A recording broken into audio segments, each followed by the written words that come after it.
To be a Steelers, consider others before you consider yourself. To protect your brother, even from himself. To give support at your own expense. And when wearing the black and gold suit of armor, make sure nobody desecrates it, disrespects it. Most importantly, we ourselves don't dishonor it.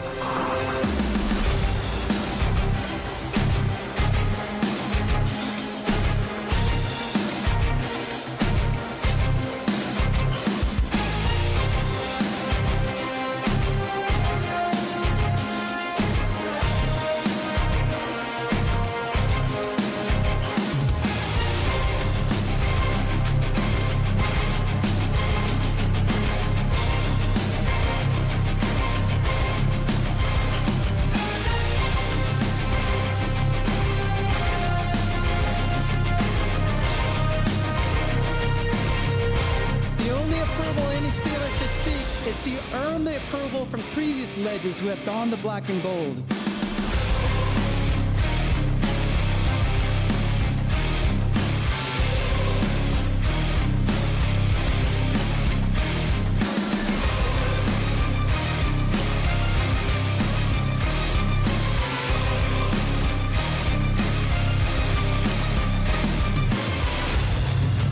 These virtues I learned while playing for the Steelers are what make the legacy of the black and gold timeless. They are passed down in the locker room from the steel curtain to anyone who valiantly wears the black and gold. Creating a brotherhood that is deeper than money, business, and winning. To be a Steelers, consider others before you consider yourself.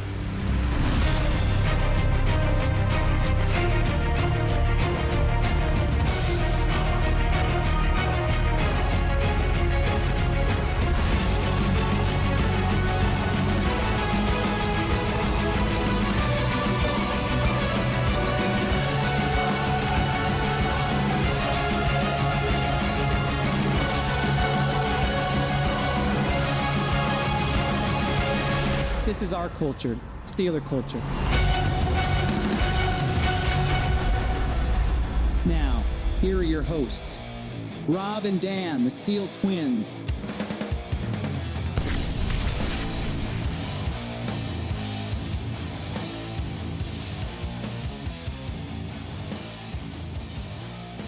God, I just love that intro. SteelTwins Nation! Let's ride. Oh God. Let's ride, maybe. You had to, huh? I just had to. I had to. How else am I supposed to start this thing? Ladies and gentlemen, man, we got a lot to talk about. We got a lot to get into. But first, we want to introduce a very special guest joining us for episode 52 of the Steeler Culture Podcast today. Huge shout out to our boy Steel Sentinel. How you doing, man? How could you not be pumped after that intro? I mean, you got Troy Polamalu, you got the heavy metal bass in the background. I was ready to Kool-Aid man through the wall. Oh, yeah. Run through a brick wall. I'm juiced, but I'm doing good, fellas. Good to be back on the podcast again. Good to be back doing another mock draft. Fellas, this is year number 5. This is the 5th year anniversary. Yes, it is, man. For those that have been subscribed to us for the long haul, y'all may recognize Steel Sentinel. He joins us every year for a mock collab. But this year, man, we're doing something a little different. We're doing something a little extra fun at his idea. So we're going to give it a shot. It looks like it's going to be a lot of fun to talk about as we have Russ Wilson to talk about. We have Keanu Neal to talk about. We got some other Steelers news to talk about. And a free agency discussion since the new league year is right around the corner. Yes, it is. And to tie it all in, we're going to do a nice, fun little live mock draft, a combined mock draft, which should be really interesting to see how that goes down. Yeah. So it's pretty much going to be how we view what the Steelers could do, what they should do, our own personal opinions, and then finalizing the mock with what holes we filled and what we could finish off in the mock. It's going to be fun, man. So without further ado, Sentinel, I want to give you the floor. Where do you want to start? Where do you want to start, man? I feel like we got to start with some of this breaking news. I feel like every day we learn more and more about what they're potentially going to be doing in free agency. And, with it right around the corner, we had some cuts today. We had some interesting, tidbits of information spilling all around the league. So I think we should start there. Oh, absolutely. I mean, first of all, the first breaking news that hit today was that Keanu Neal was cut. He was released due to a failed physical And I think the cut saves Steelers what, $2.25 million in cap space? Something like that. Something around that span, yeah. So, I mean, Keanu Neal is cut due to a failed physical. I mean, and regardless, we felt like he was going to be one of those guys that was just going to be cut because, we already know we're going to get into it. The deep safety free agency market. It's crazy. Patrick Pearson might switch to safety. There's no news on whether he's going to come back under a cap hit or a cap reducement or a contract extension maybe. We still got KZ in the mix. Yeah, and he's pretty much the only reliable, strong safety on the team at the moment. But outside of that, I mean, we don't have anybody else. And with that being said, it felt like Neal was always going to be the odd man out. And we still might add one in the draft. So it felt like he was always going to be that guy that just wasn't going to fit anymore. So he was cut.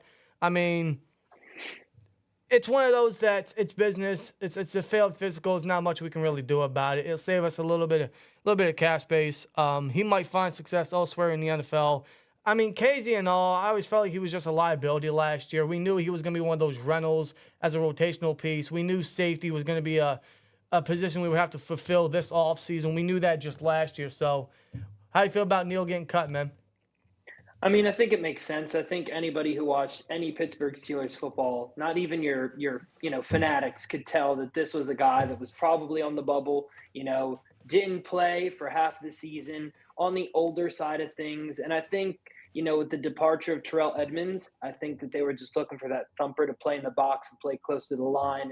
And he just couldn't cut the, he wasn't meant for it. And, the failed physical thing, sucks. You never want to see somebody, have to exit the league or exit a team because of, health concerns and things like that. But, wish him the best. Wasn't meant to be here this season. And like you alluded to a second ago, there's plenty of safety love to go around this year. Way plenty. I feel like the Steelers are going to have to fulfill that position. I feel like it's now at the top of needs because of how deep the safety room is, or the guys they've shown interest in the Senior Bowl and then the Combine. I'd imagine some pre-draft visits coming up. So, yeah, safety is going to be a spot they fill for sure. And just Neal's, it's just time to move on there. Otherwise, and other Steelers-related news in terms of the guys that used to be with us or used to be on our offensive line, Chuck Okorafor is now a Patriot. He just signed with the Patriots.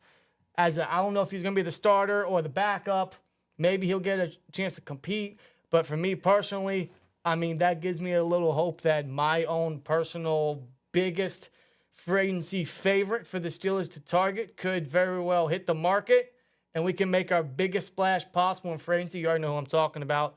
Michael Wenenu. Yes, of course. That's who I really want. So with Chuck's being signed by the Patriots, perhaps his days in New England is over, and maybe the Steelers can show some love and show some interest there, bring him in to fulfill right tackle. Just going to throw that out there. I don't want to jump ahead too much. Right. Another lineman that got extended today was Kevin Dotson. Yeah, he got traded to the Los Angeles Rams for, I believe it was a 5th-round pick before the regular season happened last year. And just when it came to the Sean McVay scheme and his playbook and what their offense was around, I mean, it just fit Dotson to a T. He was put back in his natural position at right guard, and he was one of the better guards overall throughout the NFL. And this payday shows it. And good for Kevin Dotson, sincerely. No, he deserves it, especially since he was put back in his natural position. I mean, wow, what wonders if you just put, someone where they favor, where they're most comfortable. Project to left. I mean, Sendo, wouldn't you agree? I think this should be some indication that maybe the Steelers could make the right move here with a guy like Broderick Jones. Maybe this will give them an idea what to actually do.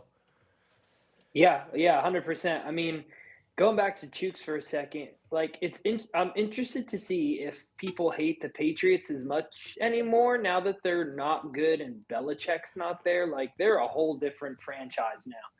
But that's besides the point. Yeah, with Chooks, wish him the best. Just didn't pan out. There was a little bit of drama there, him getting benched and things like that. And at the end of the day, it comes down to production, and he wasn't producing. I think the Steelers had hoped they could groom him into something, and sometimes these guys not everybody can pan out. Yeah. Dotson's interesting. I never had an issue with him. In fact, I think he was a steal to get in the 4th round. I just think we, like you said, didn't utilize him properly. And also, at the time, it was more of an injury and health thing. Like, he couldn't stay healthy. He wasn't he wasn't there for us when we needed him, and we, got really solid guys in James Daniels in years following and Isaac Seumalo. So you know what? If he's going to get this big, whopping extension, it means that the Rams see something in him, and I wish him the best. Absolutely, and it actually makes the fact that we have Daniels and Seumalo, it makes the Dotson Trade. it makes the trade a little sweeter because it worked out for everybody. We have our guards. The Rams have their guard. Dotson got the bag, so it worked out for everyone. It's one of those things where the trade worked out for everybody. So shout out to Kevin Dotson. Good for him, and he'll be continuing to eat for Los Angeles Rams, man. Yeah. So good to hear for that. Now, do we want to get into the main topic here? Do we want to get into Russell Wilson? We might as well, right? Good, easy way to get into Pittsburgh Russell Steelers. Wilson. Let's ride. Steelers Nation, let's ride. Now, how is this ride going to be if they actually sign Russell Wilson? What are your thoughts on him possibly signing with the Steelers? Because there is a report from Jerry Dulac. Yeah, he broke the news this morning regarding First of all, Russell Wilson. I don't want to cut you off. Has any other news outlet, like Rappaport or Schefter, have they confirmed this? Not yet. Not that I've seen. It's just been Dulac right now. Okay. Yeah, but other media outlets have kind of taken this and kind of put it on their platform. Like My Sports Update, that person on social media, he pretty much got it out there in the open for it to be seen more around the league because, his following on X. Jerry Dulac pretty much said Steelers are interested in signing Russell Wilson and are tentatively planning to meet with the former Broncos quarterback before the start of free agency per sources. Interesting. So, before we get into our thoughts and opinions, I want to hear your thoughts and opinions, Senator. How you feel about this news? I'm going to be completely honest with you. I have not been on the Russell Wilson train pretty much at all up until about a week ago, and I realized that he's going to cost pretty much nothing. I think that the Steelers are, defending and backing up their investment in Kenny Pickett, which is nice to see. I know some people are, pissed and want to throw Kenny out with yesterday's trash. I personally am not the biggest Kenny Pickett fan, but this is what you want to see your franchise do. You want to see them support people. You don't want to see what happened with Russell Wilson where they told him to, do this or get benched. You don't want to see that happen. So I respect the Steelers for what they're doing with Pickett. But with Wilson, this is a guy. Now, here's a guy. This is a guy that is going to cost the league minimum, which is probably going to be around $1.2-ish million. And everything else is going to be coming from the Broncos. So if you're telling me that you have the lowest risk, highest reward guy in Wilson that you could potentially bring in to compete with Kenny, I think it's a win-win for both parties. Broncos are still paying him all that money, and he gets to come in. He gets a new change of scenery. He gets to work with a team that I think is more complete on the offensive side of things. We're showing that we're investing in our offensive line. We got a brand new OC who works really well with quarterbacks that do a lot of play action and running, which Russell Wilson would be the perfect fit for Arthur Smith's system. Mm-hmm. Young wide receiver studs. Tight ends are stacked. Running backs are stacked, like when they used to have Marshawn Lynch. And the defense is good, and I think it's going to get even better. We got some holes we got to fill, which we'll talk about here in a second. But I don't hate it. I don't hate it as much as I thought I did. But I just want to have everybody err on the side of caution here that it's still just a report. He hasn't been seen in Pittsburgh yet. We still have a lot of time between today and if he potentially gets signed. Yeah, I would agree. When I first even thought of Russell Wilson being a Steeler, we are on record saying it's not going to happen because I didn't think the Steelers would bring in somebody that would literally force Kenny on the bench. And that's what Russell Wilson would do. Russell Wilson's not going to come in and play backup to Kenny. There may be a competition to their terms, but I think we could all agree Wilson's the starter if signed. Yeah. No question about 100%, it. But that's not a bad thing for Kenny Pickett because me personally, I think he could use some time to sit. I think he needs it. And learning from a veteran like Wilson would be really good for him. I think that could do him wonders. He could use a good veteran presence there. He could use some time on the bench. And another thing here is with Russell Wilson possibly signing with the Steelers, could this end the tale of Mason Rudolph coming back? Potentially. When it comes to this type of news, and I told Sentinel this via message, I see this move being the Steelers weighing their options. Okay. Like, I feel like they're weighing their options with Mason, of course. They're trying to talk to him. They're trying to talk to his agent about an extension. But they're not going to have their mind key on one thing, whether that's Kenny Pickett being the starter because he's a first-rounder or Mason Rudolph because they want to resign him ASAP. They're going to weigh their options.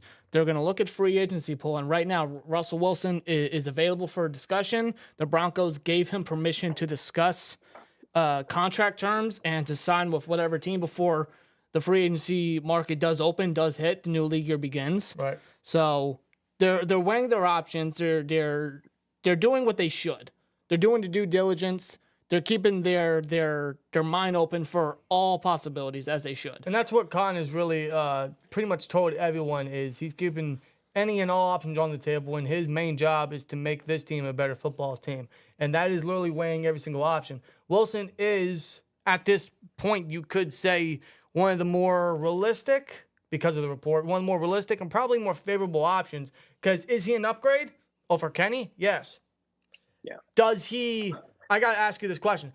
Does he improve, how much does he improve the Steelers? Does he do anything drastic to the Steelers in terms of their stock, in terms of their legitimacy? Does he give us a better shot? How do you feel about Russell Wilson being an addition? Do you think he's much better? I mean, better than Kenny Pickett. I mean, it's kind of hard not to be better. I mean, statistically, he was one of the worst quarterbacks in the history of football He's last not wrong. year. And you know, some of that's his own fault, and some of that's, you know, the way the situation with Matt Canada was handled. Mm-hmm. You know, and also the stats are kind of loaded in a way because he also didn't play a full season. So they might look a little different had he played a full season. So, yeah, is he an upgrade? Absolutely. I think a lot of people are, you know, poo-pooing on Russell Wilson because of his time in Denver, but we need to stop acting like Denver is the Kansas City Chiefs or the 49ers. Like, they're a very disgruntled and, you know, kind of mixed bag of an organization, you know, right now. He went into a very confusing situation. I think the amount of money they paid for him also, you know, had the organization feel a type of way about him. And this is a guy that I know I've mentioned to both of you before, and I've mentioned to a few other buddies of mine.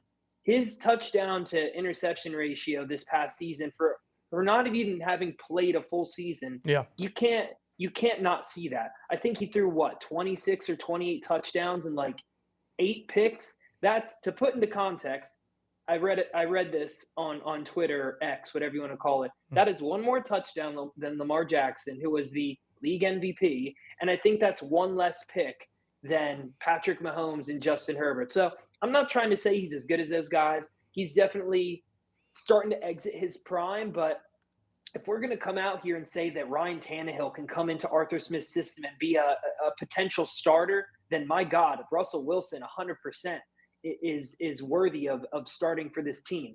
Now, do I think that the Steelers are a quarterback away from the Super Bowl? No, I don't think most fans would think that way. I don't think a Kirk Cousins or a Russell Wilson or even a Justin Fields at the time would set us apart from the rest of the league. I think we have lots of holes we need to fill, but does it make us more competitive? Does it give me more confidence right now? Yes, it does.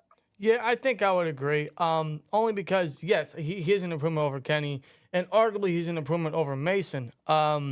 Personally, I would rather keep Mason just because of that chemistry, just because of I feel like he deserves a chance with this team. He deserves a starting opportunity For sure. with the Steelers. He just deserves it after being held down for years, what he did last year. Yeah, everything he's been through and what he did last year and you know, just the support he has from some of the coaches on the team and especially the roster, absolutely he deserves an opportunity. But I will say this. I don't think Russell Wilson takes the Steelers to new heights. I don't think it improves us that big because, I mean, there are still a lot of other holes on this team. But the way I'm looking at 2024 and the way that Khan and Rooney and Tomlin have already stated their approach at the quarterback situation with Kenny, them wanting Mason back, the report to Tannehill, and now apparently Russell Wilson. I mean, it appears to me that no matter what, this year is going to be the year of a bridge quarterback.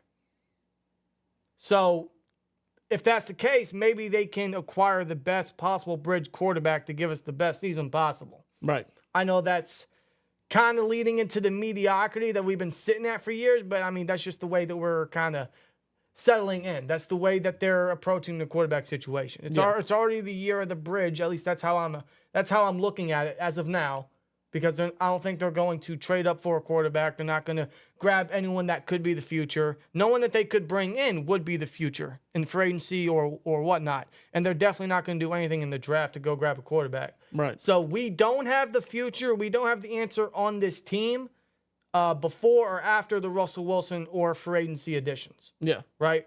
So in regards of 2024 in the Steelers season, it's the year of the bridge. What's the best bridge quarterback we could have? Maybe Mason, maybe Russell Wilson. But like you said, they're weighing their options.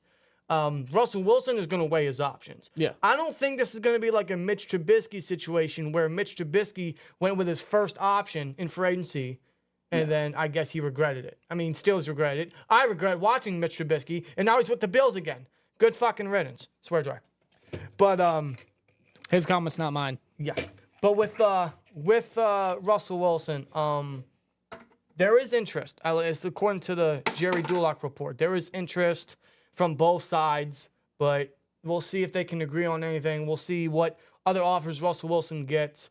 I mean, if he wants a spot to start, the Steelers are probably the best fit. They going to might be. start. They might be. And I want to get back to the cap situation with him being dirt cheap, like Stefano pretty much stated earlier. That might be, from a cap standpoint, that might very well be their best option because Mason's going to go out there. He's definitely going to have some buyers compared to last offseason. Yeah. And he's definitely going to be looking for not only a starting opportunity, but a bag at the same time. When you look at the difference between Mason and what his value could be compared to Russell for at least this upcoming season. It is cheaper. He's cheaper. From a cap standpoint, he's the cheapest option. That's true. And when it comes to that, not only at the quarterback position, but the whole team and the type of free agency pool that there's going to be when it comes to safety, when it comes to linebacker or, other needy positions, center, stuff like that. Yeah. That's a fair argument. Absolutely. The cap situation will come into effect. Maybe Khan and the Steelers and company are going to want to build those other positions throughout free agency and the draft, just have Russell be that bench guy, so to speak. And then when it comes to down the road, quarterback's the only thing that they only have to worry about when everything has been filled because they saved the money because Russell was the most cheap. Absolutely. And that's kind of what Khan's continued to lead to is he wants to build around the quarterback and then eventually get his guy because Pickett was not his guy. Colbert drafted him and then left him for Khan. Khan wants his guy, and I think he knows he can't get him yet, so he's going to surround the team. He's going to fill all these other holes and then get his guy eventually. But I agree with what you said about Russell Wilson there. I mean, you two are very correct in that factor. That would make the most sense for the Steelers in terms of cap situation. And I will say this last thing about this, and then we can do what we got to do. But I also wonder because the agents of these players are communicating with the front office of the Steelers, and I think the Steelers have every intention to see if they can get Mason first because they like to stick with the guys that have quote unquote done the time. They've done their time. They've paved their way in the organization. And part of me wonders if maybe Mason's, agent is getting back to the front office being like, you know what, guys, we got a lot of suitors. This is what we're thinking about. And the Steelers could be thinking, I don't know if I want to play money ball for Mason Rudolph. So it could be something as simple as that, or it could just be Rooney fed up with the same old and wanting to change a pace. Yeah, it could be either. In relation to what you just said about, Mason and his marketing and his agents and trying to kind of get the best out of whatever team, right? Could the Steelers be doing that to the Bears right now in regards to this Russell Wilson news? Could they be making this Russell Wilson news out there so it pressures to the Bears to get rid of Justin Fields for a lot cheaper, if that interest is still there? We don't know. We know they've had talks. Connor's admitted that, but we don't know the status or how far they've come to an agreement. Could this Russell Wilson news be the Steelers pressuring the Bears to get rid of Fields for a lot less? I mean, possibly. I guess only time will tell. I mean, I'm not too sure in this moment. I think we're going to learn a lot come Monday. Yeah, we will. I mean, that's when the legal tampering period starts. The new league year is officially, I think, Wednesday. Yeah. But, I mean, the legal tampering period's Monday, and that's when teams can start officially agreeing to contracts. And thus, some of our free agents and some guys we could bring in could very well be agreed to contract. So it's only a matter of time until we start getting some answers. And I think that's a good segue into what we're going to get into right now, which is the Steelers free agency discussion and pretty much some positions that we think that they could go out and grab. And we're going to give you guys some names, some free agency players out there that the Steelers could address these certain positions. But I'll give it to Sentinel to open up this discussion. Yeah, of course. So as everybody knows, the draft is supplemented through free agency, and that's why it kind of sucks right now. We feel like we're in this limbo period as fans. We're making a lot of guesses. You know, these analysts and things are making a lot of guesses to what the Steelers are going to go out and draft. Not to just me, guesses. The draft is like Christmas. You know, this is the free agency is like Easter. Like some people love it, some people don't. It's a very polarizing time of the off season. But you can't really know what you're doing in the draft till you figure out what you're doing in free agency. There's just too many holes. You can't bring in everybody in the draft. Yeah. The Steelers have never done it that way. We don't even have enough capital to do it, you know. So what we're going to do here is we're going to go ahead. We're going to break down some positions that we think, you know, the Steelers, you know, could potentially look at. You know, these are all, they're just guesses. They're just our opinions. You know, nothing is set in stone. You know, we don't work for the Pittsburgh Steelers organization. So this is all just hypothetical, but we're gonna kind of piggyback back and forth and let you know about some key positions here that we think the Steelers could be targeting in free agency. And so if y'all want to go ahead and share the screen here, we're going to be taking a look at this this Excel sheet we got going on here. Kind of give you a breakdown of what we're looking at so it doesn't look too confusing. So this is your basic 53-man roster, right? Everything that you're going to see in dark blue, a dark blue box, is going to be a player that was on the Steelers in some capacity in 2023 that gets re-signed through free agency to some kind of a deal. If you see it in a brighter blue, kind of Miami Dolphins color, that is somebody from outside of the organization that we are signing in free agency. And then if there's a big hole, a big Steelers yellowish gold blank spot, that is a position that needs to be filled through the draft because we did not address it in free agency. Right. So to kind of start some things off here, I'll do the first one and then we can kind of just piggyback back and forth. I think you guys teed it up perfectly for me that this safety class is stacked in free agency. I mean, absolutely stacked from top to bottom. I have a list here of all the guys we have, and it is absolutely ridiculous. So for those wondering who's available right now, I'll break it down for you. Xavier McKinney, Kyle Duggar got the tag, so not really anymore, but Xavier McKinney, Justin Simmons, Cameron Curl, Eddie Jackson, Kevin Byard, Julian Blackman, Geno Stone, Micah Hyde, Jordan Poyer, C.J. Gardner-Johnson, Quandre Diggs, Jamal Adams. My God, the list keeps going on and on. Darnell Savage, Jeremy Chin, Rashawn Jenkins, Jordan Whitehead, Tracy Walker, and Jordan Fuller. Holy crap, that's a mouthful. Are you done? Are you done? I'm done now. I'm done now.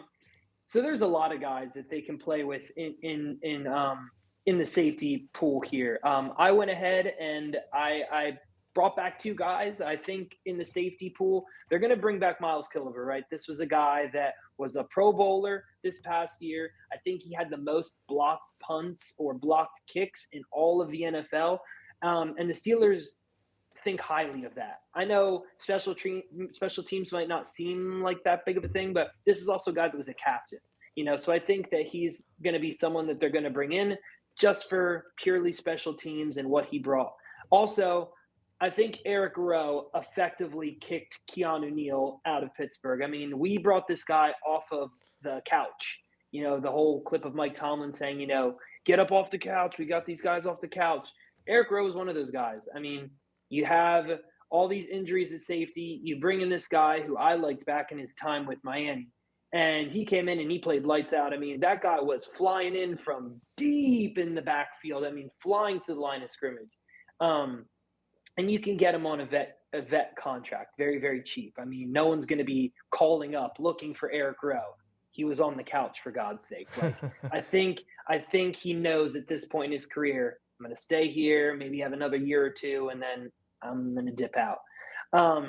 So that leaves Minka Fitzpatrick, DeMonte Casey, Eric Rowe, Miles Killebrew. Here's the problem, though. I don't think DeMonte Casey is a true strong safety. I think he's a great number 3. I think that's why he had a dip in his production this year and why he did so well with Terrell Edmunds. Terrell Edmunds was your box strong safety. Minka Fitzpatrick kind of roamed all over in the backfield.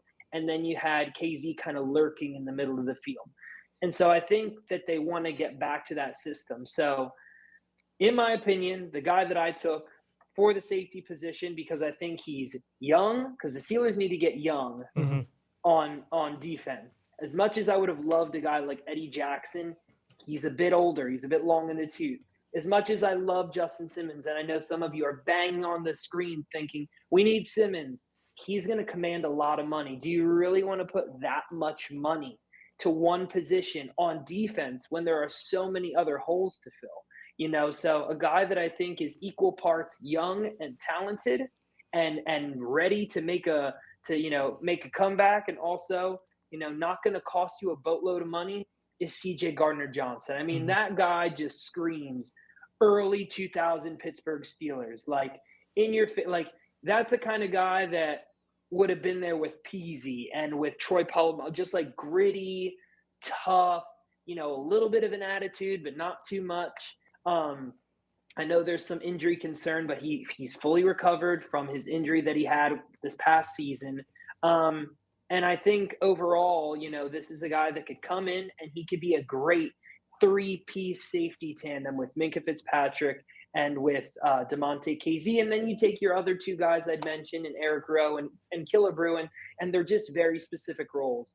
Rowe is depth, and Killebrew is your team captain and your, you know, special teams ace. Yeah, absolutely. I mean, CJ Gardner-Johnson would be, I think, a home run addition in free agency. It's someone I think Steelers are going to have on their radar because, I mean, look what he's done the past 2 years with Philly, with the Lions. I mean, 2 playoff teams. Yep. And the guy brings so much versatility. Anywhere you want him to play, he can.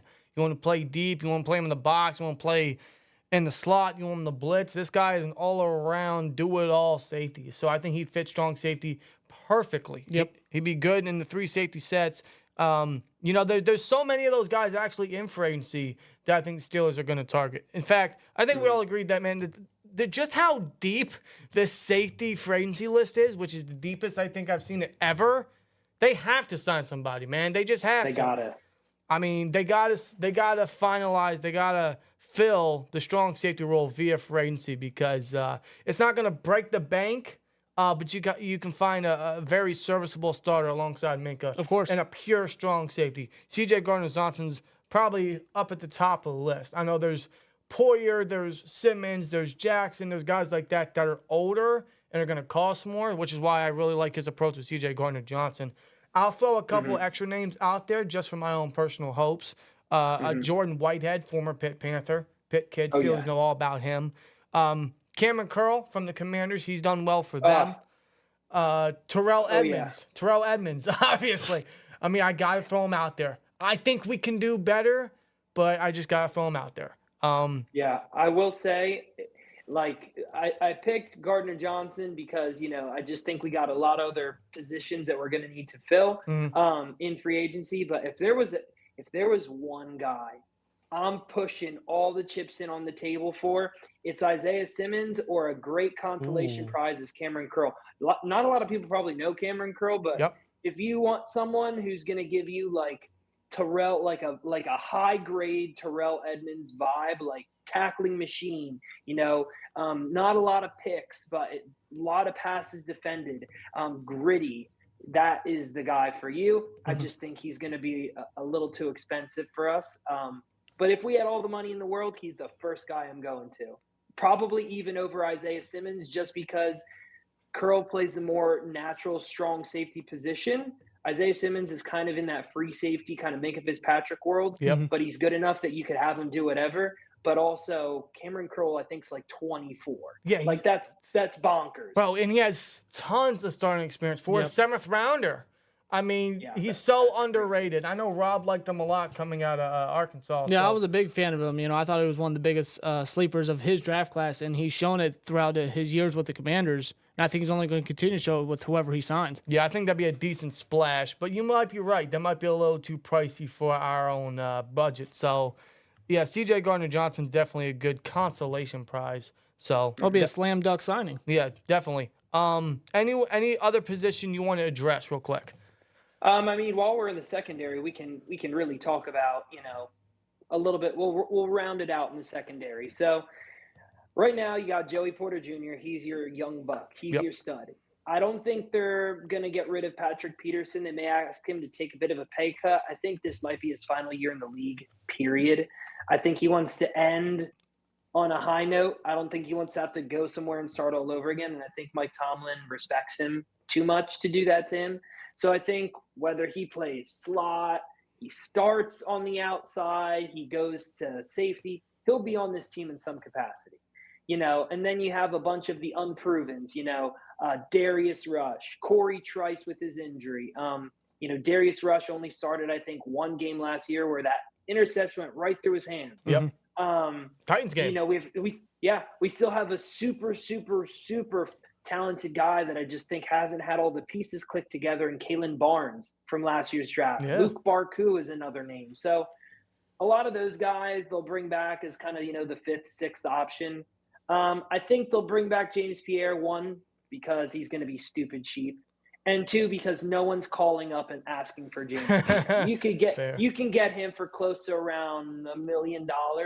And I think he's another guy that the Steelers found undrafted that's kind of done it all. He plays special teams. And again, we can't go into the draft needing 1 million cornerbacks. And truth be told, I don't know if there are any cornerbacks right now that I'm like dying to sign in free agency, because a lot of them are either really injury prone or really old. Like, I love a guy like Kendall Fuller, but he's 29. I love Tre'Davious White, but he has every injury concern you could possibly big time. think That's a of. shame. That's a shame. Do you take a chance on a young guy like Jeff Okudah? Is that guy really going to be any better than what you have now? So I think there's the possibility that they could sign a corner. I just think it might be one of those things where it comes down to, do we take Sullivan, Pierre, or Wallace? They'll probably take Pierre because of his age and because he has done pretty well from what they've asked him to do. And the cornerback class is so deep and rich, they're going to pick one up somewhere in the draft. Yeah, and they've shown interest in some of the top ones. So, and that's going to continue, especially with pro days coming around the corner as well. Another name I want to throw out there in terms of corner, Sean Murphy-Bunting. He's young, a lot of starting experience. He's still young in himself. I'll throw this one out there. I know he had an ACL injury in 2022 and didn't really bounce back greatly with the Bengals in 2023. Chidobe Awuzie, only 28 years old. I only throw him out there because of that, rival connection. The Steelers probably have their eye on him.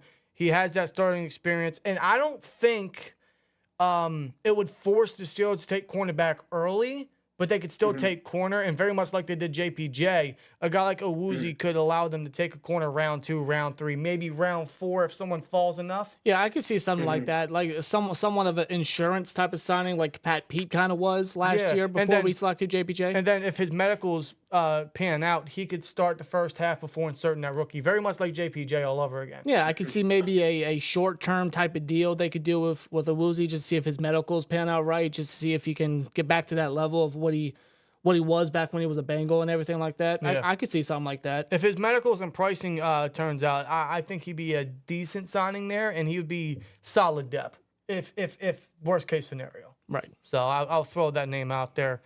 Do we want to touch on inside linebacker? Inside linebacker is another decent free agency market. Yeah, I was on the path that they were going to take a linebacker in the draft, because I think they took so many good quality guys last year in free agency. The problem is that they 2/3 of them got injured for the rest of the season. I don't think Quan's going to come back. Older, had a really nasty injury, and he has a history of injuries.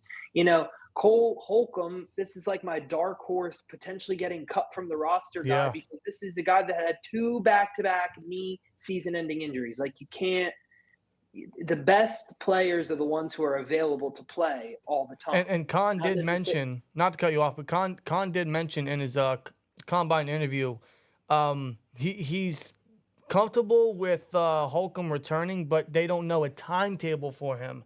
And he got injured, week 9, 10? It was around the middle of the season. So, like, the extent of his injury, like, when's the recovery time? Exactly. So, could it be one of those injuries that he just can't recover from, or he'll never be the same player again? And let's be real. When it comes to the Steelers linebackers with injuries, it's just like they never get back to their old ways. Unfortunately. Yeah. It's just a curse for us. And so, do you really want to go with Miles Jack? I know I don't.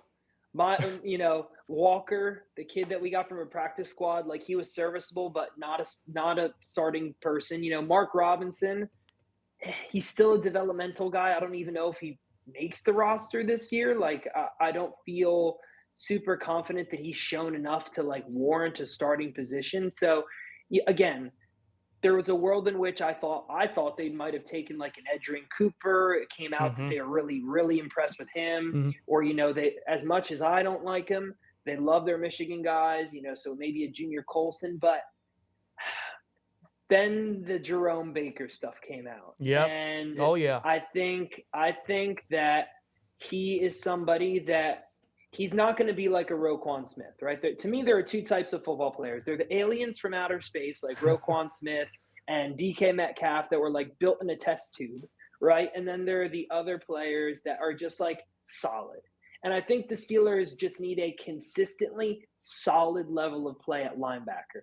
Would it be great to maybe take Edgerrin Cooper and get younger at that position? Yeah, I wouldn't hate it. But I think Baker gives you a solid sideline-to-sideline guy that already has chemistry, ding-dong, with Landon Roberts. Bingo. Yes. That is a tandem that you could play with. And who's to say? I think linebacker's a position they're going to double dip, and I think they'll take one late in the draft, and I think they'll take one in free agency. So Jerome Baker is who I'm penciling in here. I would have loved a guy like Patrick Queen, but he's going to ask for way too much money. Way too much. Same with Devin White. Same with Luvu. So I'm just going to go with the guy again. Same method that you can see here. Gardner Johnson, solid consolation prize, like a solid B+. Same with Jerome Baker, solid B+. I don't need to get a superstar at every single position. I can kind of spread the wealth. Absolutely. Yeah, Baker's a sneaky good fit, and I'm sure him and the Steelers will have mutual interest. I'd imagine he's at the top of their list right now in terms of wish list guys. You know how Khan had a list last year, and he got almost every guy he wanted. I'm sure Baker's probably up there right now as we speak. It's just a sneaky good addition. Yeah. It makes a lot of sense in the world. And when it comes to linebacker, because one of the big things about Omar Khan and his mentality is depth and competition when it comes to every position, but especially last year when it came to the free agency pool with linebacker and how much he revamped that linebacker room, that linebacker position compared to previous years. Like, he was really vocal about depth and competition at linebacker. I don't think that changes one bit this offseason. No, because exactly. He was all about revamping the linebacker room. So I think he's aware of the injuries. He's aware of the importance of the position again. So yeah, I think he's going to try to nail the position once more in free agency. Yeah. Whether that is a guy like Baker, maybe they make a decent little splash with a Jordan Brooks if Seattle doesn't bring him back. You know, he's a good coverage guy. He's good in the run game. He's arguably one of Seattle's best defenders.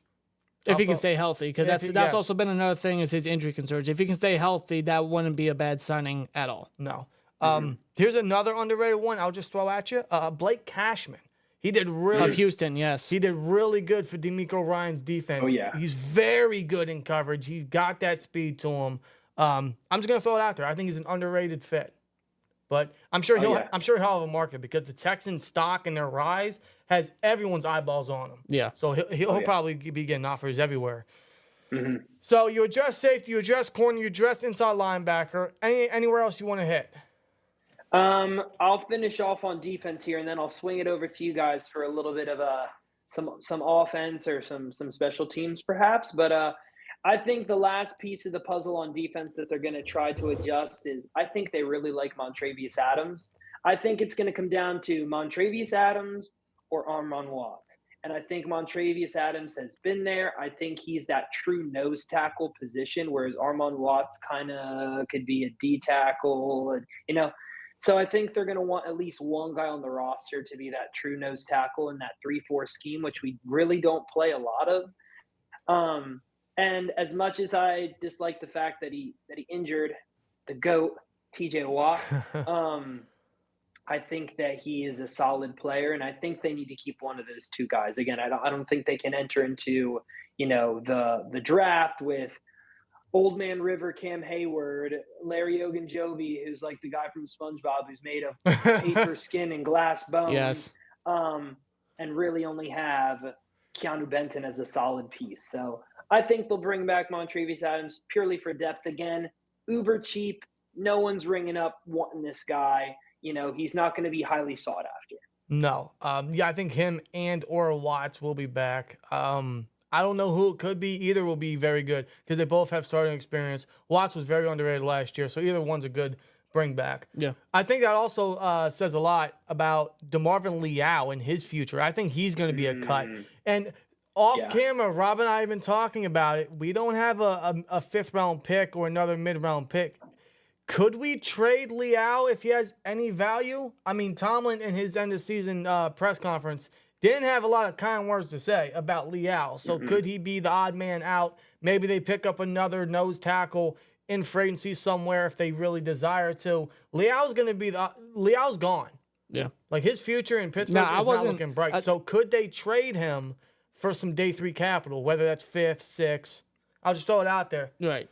I mean, right. I just last year overall with the injuries to Hayward and Ogunjobi a little bit, it was a year for Leal to take that next step in his second year after being a 3rd-round selection, and I just wasn't too pleased. I just wasn't too impressed with what Leal was showing out there. I felt like he was kind of being moved around too much for a guy of his size. Even with his position versatility, he just didn't really stand out to me. I don't really feel like. Well, he was also in every game inactive for the most part. Yeah, and that was later into the season too.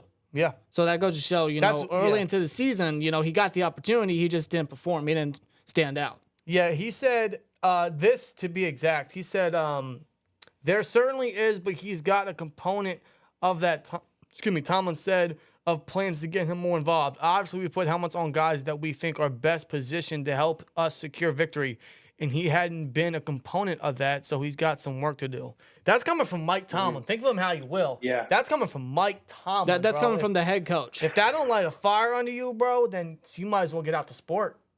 It's unfortunate because I think he's one of those tweener guys that never really found a role. Like, do you really want to put him on the edge and take snaps away from somebody like Golden or Herbig, who both played fantastic for what we asked him to do last year? Yeah. No.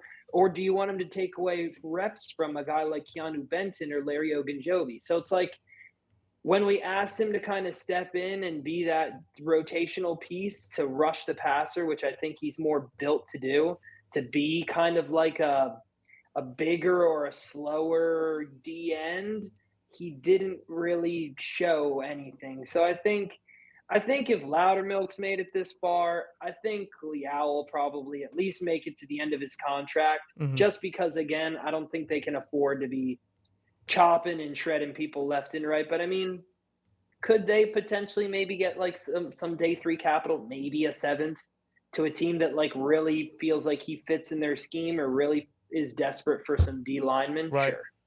I'm just going to throw it out there because, I don't know, I feel like that 5th rounder, that little in between, because we didn't have a 5th or a 6th last year, and it was a long wait day 3. I don't know if Khan would want to be without a 5th rounder again, knowing how many holes we need and how much depth we could fulfill. I just got a sense somewhere someone's getting traded for something. I don't know who.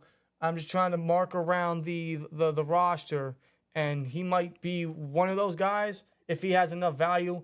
He's definitely not a scheme fit for us.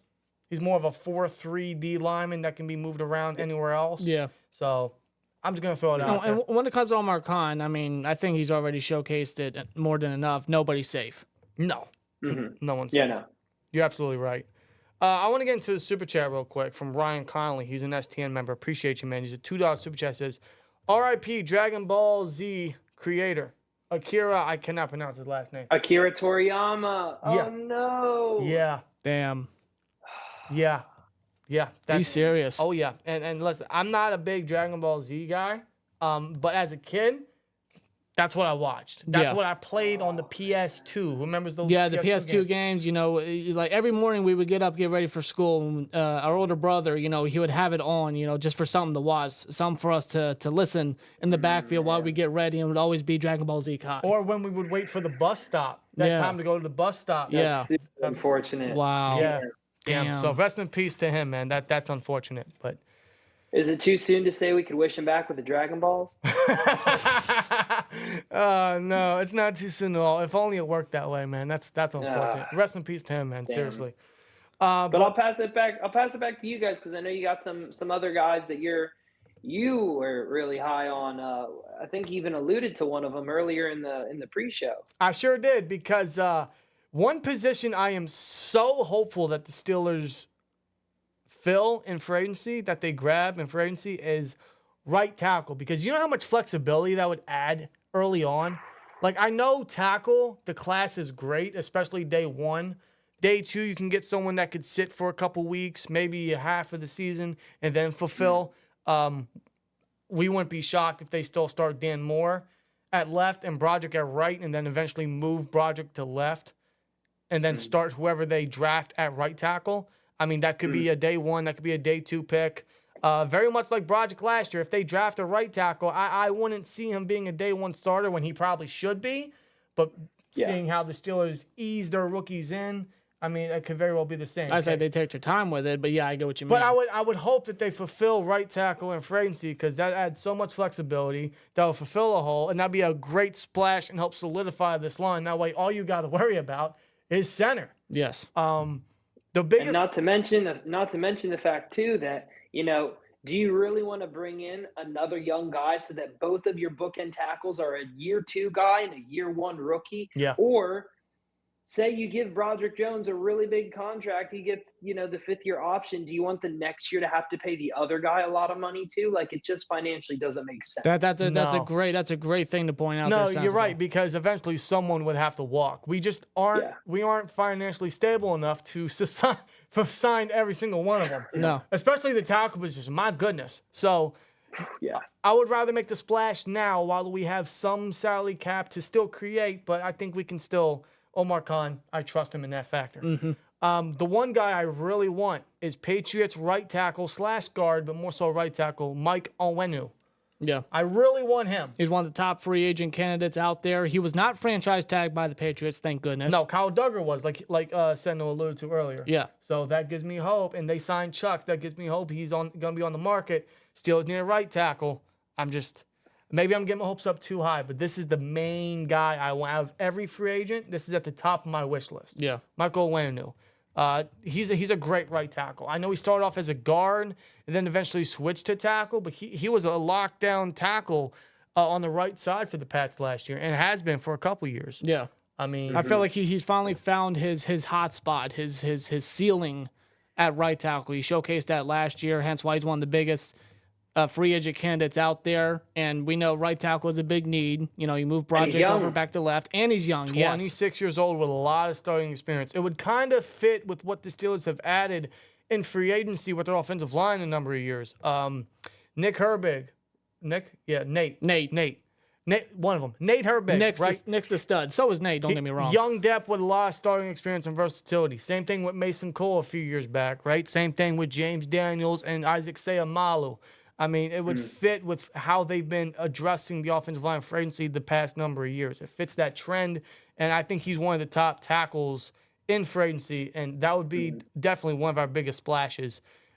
He would be an emergency guard if necessary, but he would fulfill right tackle most importantly. Of course. He can play both, but he'd be a right tackle.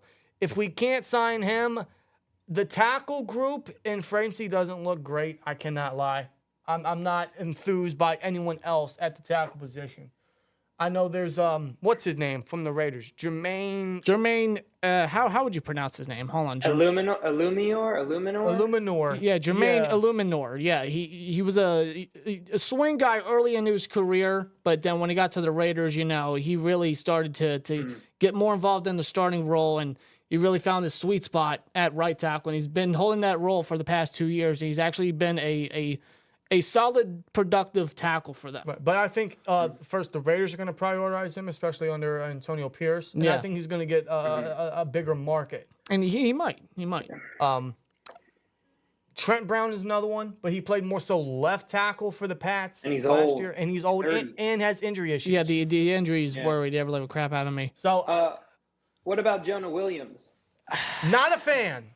Not a fan. Let me say this. He's a better left tackle. From what I've seen, he's a better left tackle. He had to play right tackle last year because they got Orlando Brown, but he didn't look the best.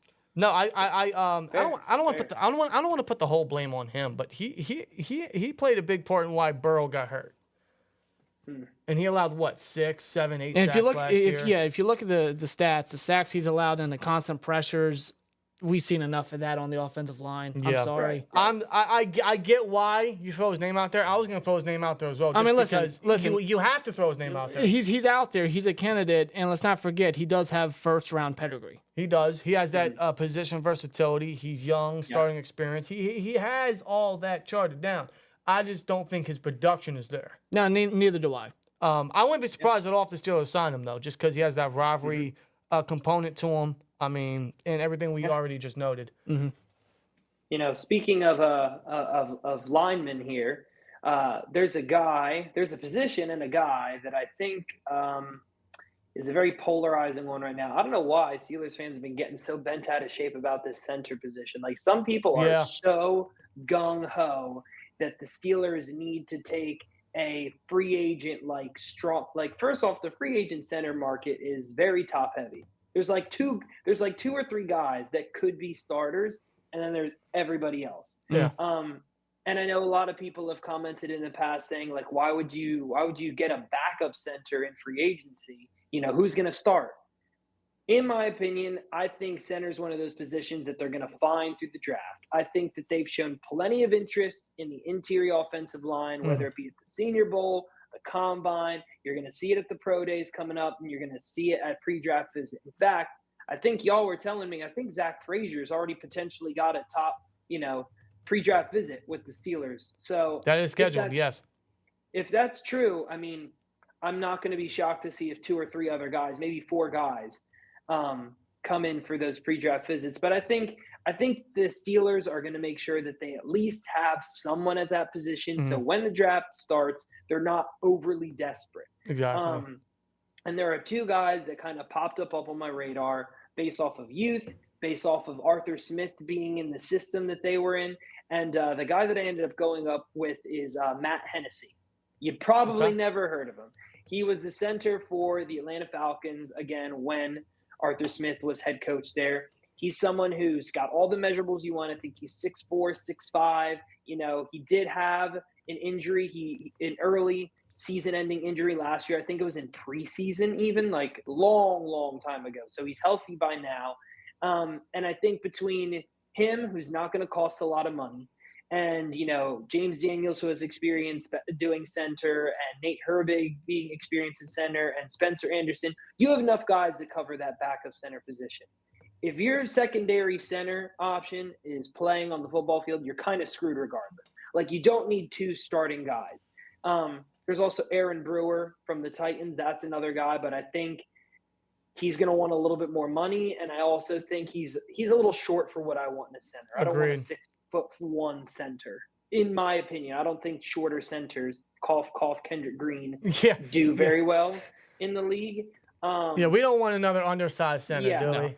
And I don't think that Connor Williams is necessary. I don't think you need to spend that much money on a guy who had a very nasty season-ending injury. And again, Andre Sisco, could the Raiders keep him? Maybe, but again, he's not a guy that I'm like overly excited to bring in. There's Lloyd Cushenberry. If Russell Wilson is signed, I wouldn't put it past him to ask for his old center back in Lloyd Cushenberry, who's also very serviceable and very good. But these guys are guys that would start. You would not find the Steelers drafting a center if these guys were, same with like a Brian Allen. Like if the Steelers take one of these guys I just mentioned, they're not going to draft a center. If we see on Monday that they do indeed bring in one of these guys I just mentioned, it means that in that first round, they're probably looking at maybe a cornerback or a wide receiver. Yeah, I would agree. But, I would think they wouldn't sign a solidified starter just because, they have shown so much interest in the center market and in the draft. I think they understand they need to take the position. They need someone long-term. There's not a lot of guys in free agency that are long-term solutions. Yeah. Like you said, Connor Williams, maybe he's coming off an injury, right? Brian Allen has only played, 12 games since that Super Bowl run? Yeah. Hard pass. Yeah, hard pass. I agree. I wholeheartedly agree. Lloyd Cushenberry's probably up there. Tyler Biadasz, I felt like was the weak link of the Cowboys line. He would be a backup. There's not a lot of clarity there. There's not a lot of gems in the center market. So if they want to get a pure starter, they're going to have to fletch out some money. Of course. Which they could, but again, there's other positions they're going to have to fulfill. Thus, center could be led into the draft, which I think we all agree. Draft a center. We need one. And there's three at the top of everyone's list. It's I don't even have to say their names. You guys already know. But moving on, let's discuss quarterback. We discussed Russell Wilson, but he's not going to be the only option. They're going to want to bring Mason back. They've made that well known. They're probably going to look at a guy like Ryan Tannehill. That's been rumored. Not a fan personally, but it's not hard to connect 2 and 2 together with him and Artie Smith as OC. Stop saying Artie, okay? The Steelers and the name Artie do not mix. Don't give me flashbacks. I'm going to keep saying it just to piss you off. You're going to give me PTSD and you're going to set a bad tone for our new OC. Let me just tell you. Don't do it. I don't have a good tone in general, but okay. I'm just saying. Arthur Smith. There you go. Yeah, put two in together. It's not hard to understand that. Gardner Minshew, right? But he might get a decent market because he's one of the better backup quarterbacks in the NFL. Maybe Brissett. I know his name has been thrown around the Steelers for a while. That was more so when Canada was still here in the NC State connection. Yeah. But got to throw it out there. Maybe they look at him because he's a quality start, or he's a quality backup with some starting experience. When needed be. So outside of that, the quarterback room, Kirk Cousins, not happening. Russell Wilson, maybe. Who else is out there? Baker Mayfield, that's not happening. No, I think Tampa's not letting him walk. No, man. They got Evans back. They got Winfield back, which pisses me off. And they're going to want Baker back. Of course. Baker's going to want to go back. They solidified his top target and his top defender. I know Levante David still might be a free agent. They can't get him, but you can't have them all. But Baker, at quarterback, it's gonna be Mason, Tannehill, or Wilson. It's gonna be one of those three. The Steelers they're not gonna spend all this time scouting quarterbacks. It's Kenny Pickett and somebody else. Whether that's the guy they had last year in Mason, whether that's Tannehill and someone that Arthur Smith's worked with, or the recent development of Wilson because he's stupid cheap. But one of those three guys will be there. But so that's just my thought on the matter. No, I agree. But if I had to come down to one, this is my own personal hope, is Mason. Yeah. Gotta keep Mason. He deserves it. He should get a shot. I'm thankful for how he ended our season, which is one of our best finishes in a while. He saved the season pretty much. Yeah, he did. Coming in, had nothing to lose, and he showed out, was able to get the ball to Pickens, was able to balance the offense pretty consistently, I would say, for the last 3 games. I would hope that the feeling is mutual with Mason. I really hope. Otherwise, if he's gone, then I don't know who we get. It could be Wilson, but it could not be. So I don't know. Yeah. I don't know. Then our fears of Tannehill could very well come true, and I don't want that happening. So, yeah, I think we're going to solidify on Mason. Yeah. Before we move on to wide receiver, there is a question here in the comment section I want to get to from It's Shaw Butter. Says, fellas, do you think we can be aggressive to trade up to 15 to get Fuaga if he's there? Now, this depends if we don't fulfill right tackle, but Yes. I mean, they were aggressive to get Brody, weren't they? I mean, I don't even think Fuaga makes it to 15. I think he's going to go top 10. He's going to be. I agree. You know, I think Alt and Fashanu and Fuaga are that good. Yes. And the first 10 picks is always that. It's tackle, quarterback, and usually your edge rusher. And, you know, they'll sprinkle in, you know, probably Marv and another wide receiver, maybe Nabbers or something, right? Yeah. Yeah, so I would agree. Yeah, Fuaga, man, those three that you mentioned are Hall of Fame talents, Hall of Fame ceilings, man. So, yeah, I agree. I don't think Fuaga's going to be there, but if he is, then, yeah, I get why you want to be aggressive. Yeah. I wouldn't be shocked at all if they trade up at some point in the draft. Khan's done it. He's traded back last year as well in the 3rd round.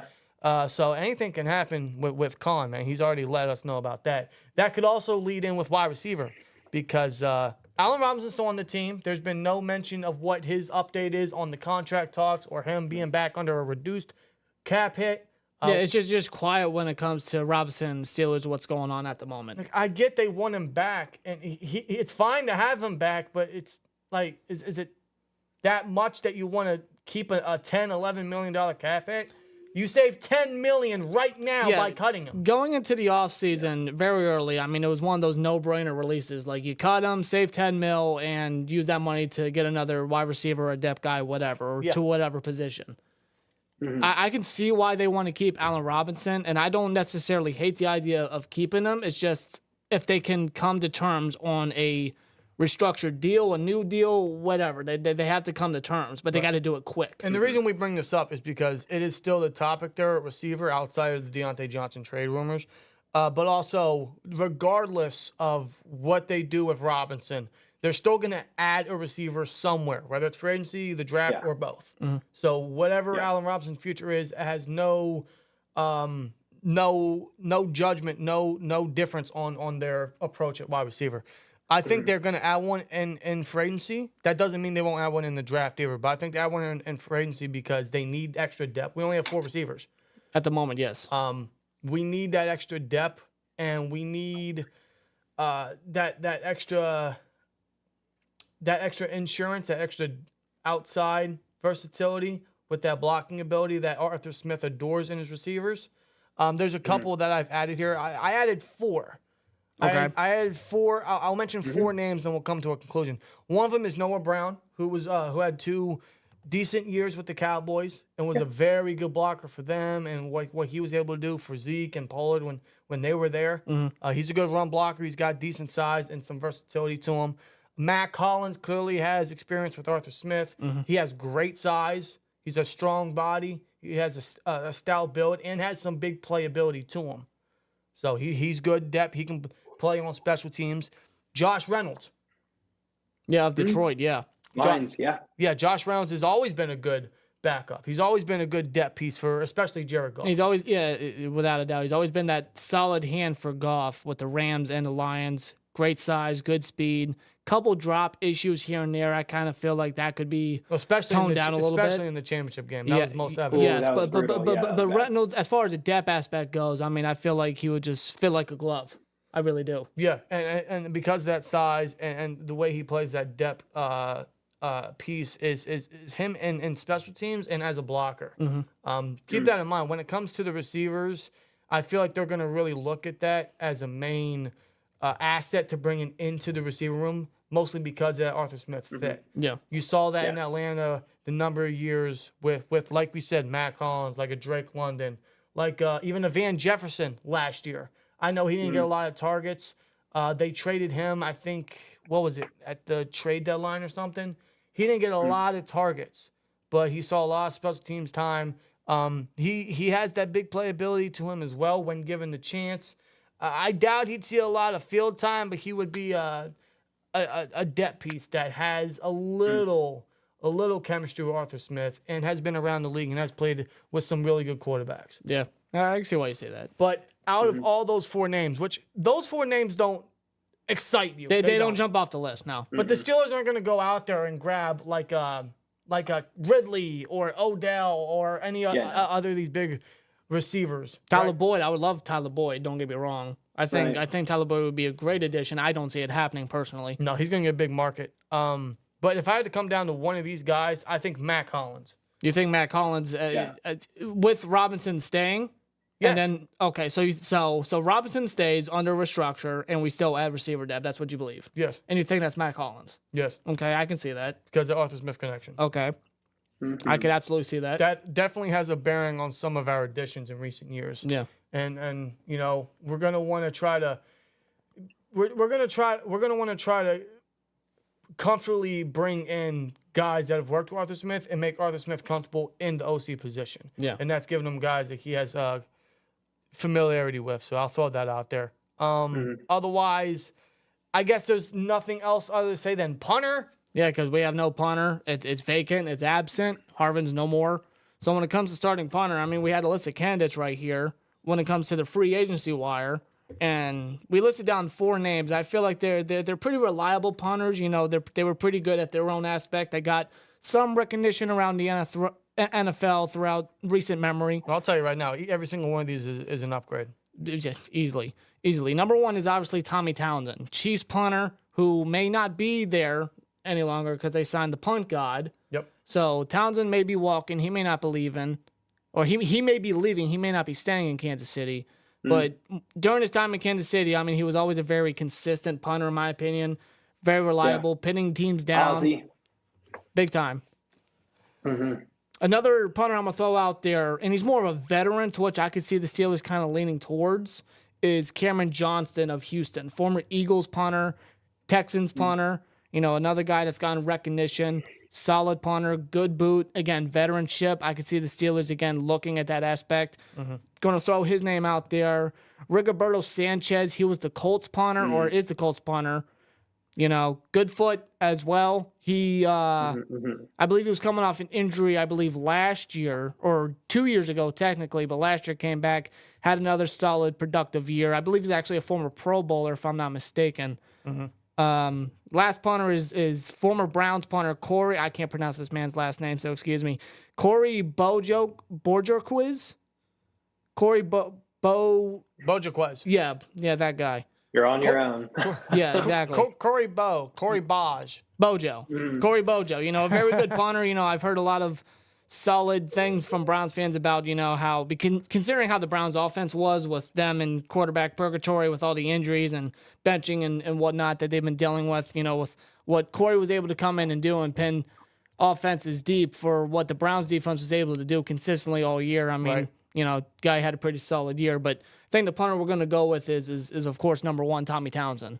You know, I feel like, you know, the Super Bowl pedigree, how great he was in Kansas City, I feel like he's the guy to go with. He's the top punter on the list. I think you have to go with the top. Yeah, 100%. I mean, I think the Steelers are going to grab a punter in free agency. Who that is, we don't know, but I think Townsend's at everyone's list right now. Yes. Has to be. I'm glad that you guys brought that up because I think as much as I would like a guy like a Torrey Taylor from Iowa, as much as I would like, you know, Ryan Rico from BYU, who I know they were really impressed with at the Senior Bowl, people have to realize they got the Torrey Taylor of their draft class when they drafted Harvin. Yep. And it didn't pan out. So do they really want to take another risk on a punter in the 7th round when you could be getting, you know, another depth piece, or maybe someone falls from the 5th or 6th round that shouldn't be there, you know? So I think it'll be a competition. I think that they're going to bring in, I think Tommy Townsend would be a perfect selection, and maybe like one other guy to compete with Tommy Townsend and then stash on their practice squad, you know, someone undrafted. Like a Ryan Rico. If Ryan Rico's undrafted, you take Tommy Townsend, then you put Rico on the practice squad. They always do something like that. So yeah, I don't think punter is necessary to draft this year. No, I mean we mocked Toy Taylor in the 7th last week just for the fuck of it. I'm not gonna lie to you. Yeah, but and he's good. He's good. Don't get me wrong. No, he's great. He's great. 6 years old. He's like old as dirt. Yeah, and I have a Rob will tell you, I have a. You're very nitpicky about old ass rookies, and that's how I phrase them, old ass rookies. Like, but dude, like that's only got to be restricted to certain positions. I know, like that was one of my gripes with Kenny Pickett when we drafted him. Oh, he's 24 years old. Yeah, he's 24 years old in the quarterback league. You numb nuts. Like, And that's what I tell myself now. And then a punter can play 15 damn years. I know, and I look at a guy like Brandon Fisk from Florida State. He's a stud. Oh, I love him. But he's 24 years old. How much great? You're only gonna get like 10, 11 years out of him, right? That's a certain position you can kind of be nitpicky about old ass rookies. No, but I get that. That's just one of my nitpicks about the draft. I'm just gonna say that. But yeah, I agree. Yeah, grab a punter in free agency, grab an undrafted free agent for competition, and then have that. There you go. That's the next punting scene for the Steelers. I think we got everything. You covered the secondary, you covered some depth, and we covered pretty much most of the offense. So with that being said, man, so we filled to recap, we filled quarterback with Mason, depth wide receiver with Matt Collins, right tackle with Mike Owenu, punter with Tommy Townsend, inside linebacker Jerome Baker, strong safety with C.J. Gardner-Johnson, and some defensive depth. So that means in our mock, which we're going to get to, is mostly center, safety, nickel corner, defense tackle, wide receiver, and possibly tackle. Maybe another linebacker. Yeah, I think that sounds perfect. And this is how, and this is like a small window into how every NFL team does business.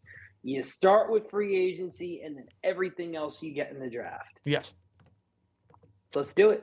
All righty, man. So first of all, let me screen share the. Is that it? I think that's it. There we go. So that is the spreadsheet that Sentinel has created. Just to give you guys a recap. So he fulfills the holes with certain players, as you guys see in the blue there. The bright yellow or gold is what the holes are going to need to be to filled in our mock draft. So keep that in mind. So I'll let you guys get a quick look at that. So as he has here, wide receiver, center, cornerback, nickel cornerback, linebacker, and D tackle, most importantly for this mock draft. So that's who we're going to be looking at most importantly as we do this combined mock draft, which should be very fun to do, man. So without further ado, let's get into the mock draft. We are here on PFN Pro Football Network. The best.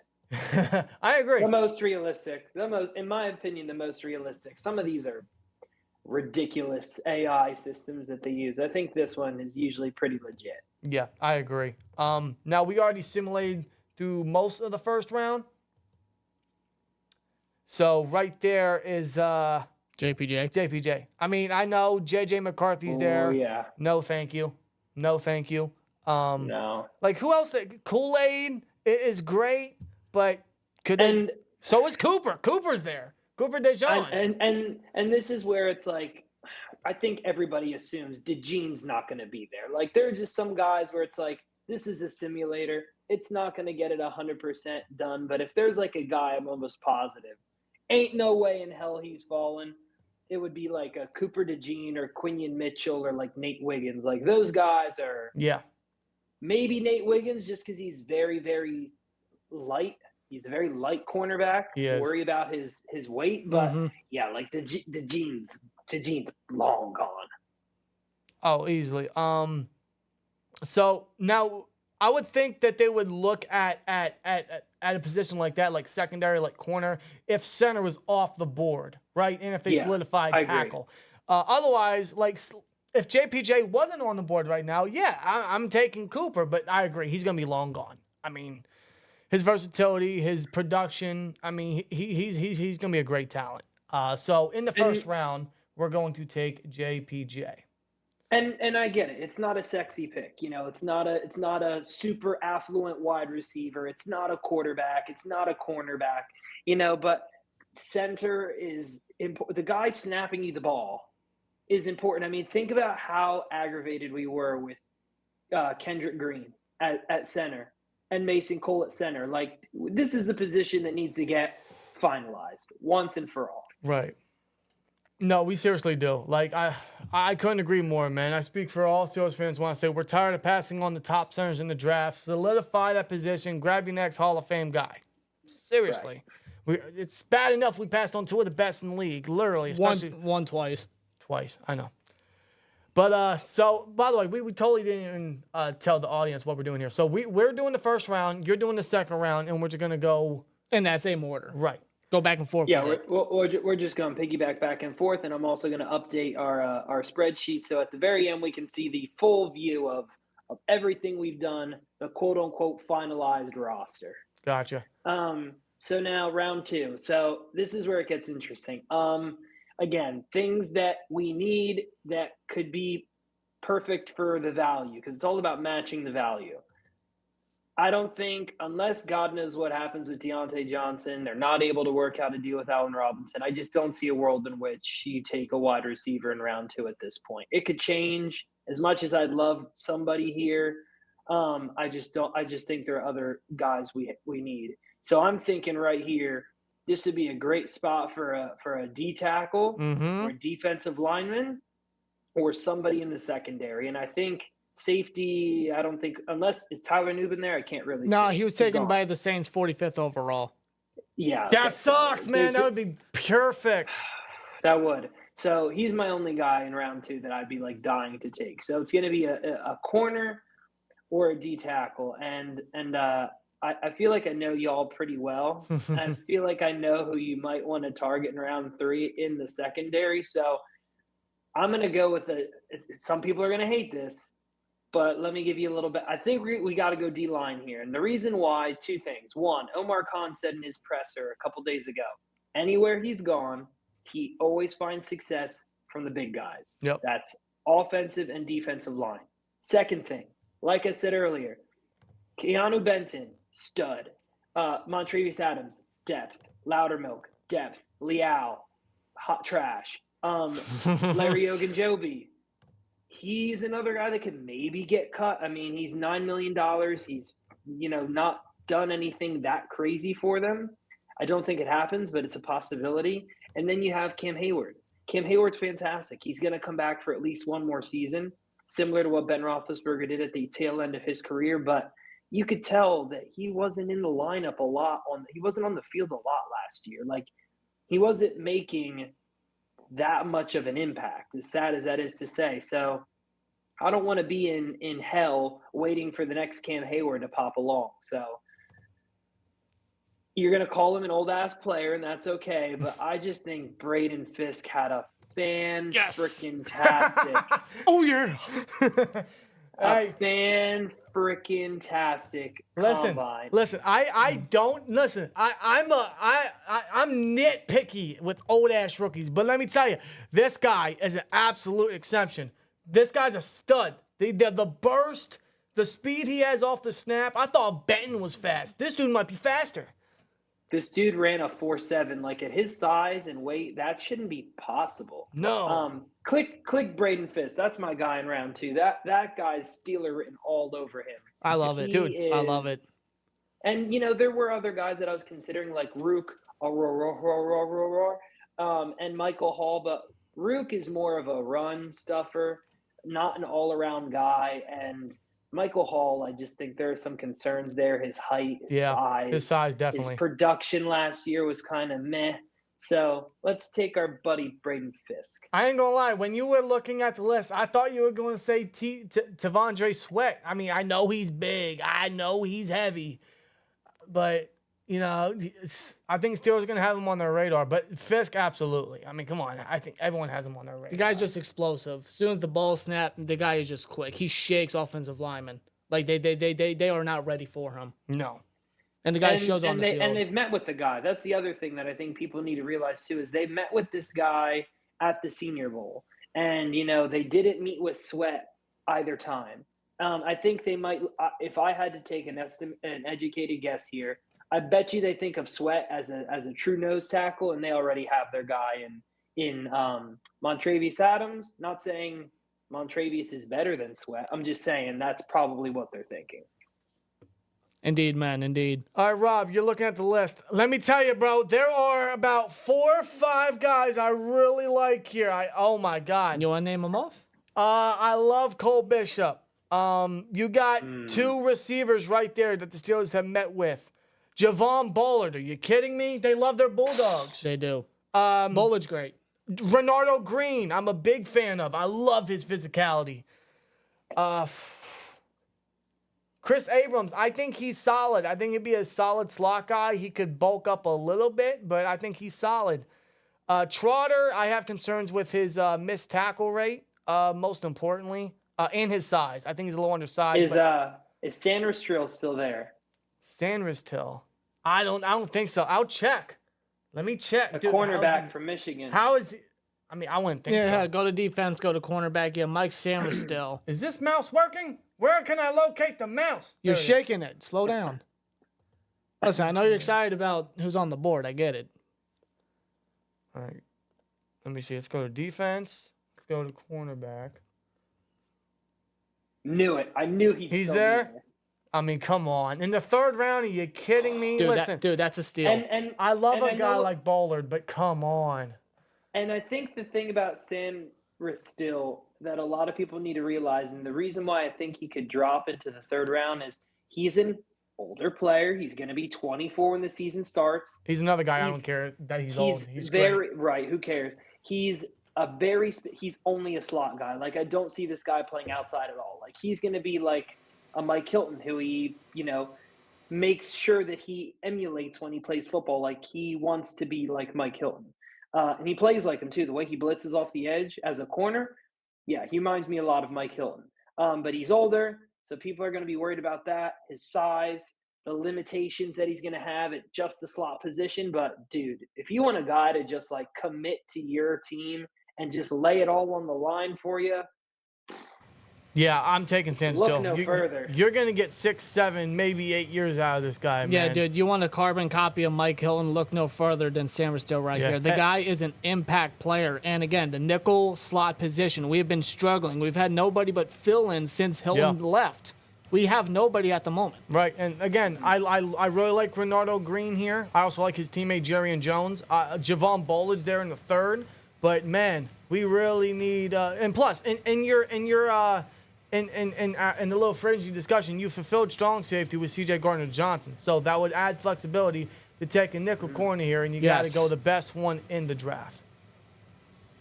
All righty. Easily. Sanders Still Still it is. So now we got 2 fourth-round picks projected to be back-to-back. That'd be nice. So we've taken center. We've taken D-line. We've taken nickel corner. So we can use another corner. We can use a linebacker. We can use receiver. Kyrie Jackson's there, man. I think he's a stud. So is Cam Hart. Who is this? Who are we talking about? I'm looking at Kyrie Jackson. How is he still there? Yeah, and they, I don't know if they've met with him at all, but he's a very interesting guy. Let's get that here. Let's get the whole list going. Yeah, let's start by looking at. See, at this position right here, this is where you start to go into your, because we have all of our starters. Now this is best depth available. Yep. I feel like, because we added both Collins and Robinson, right? Yeah.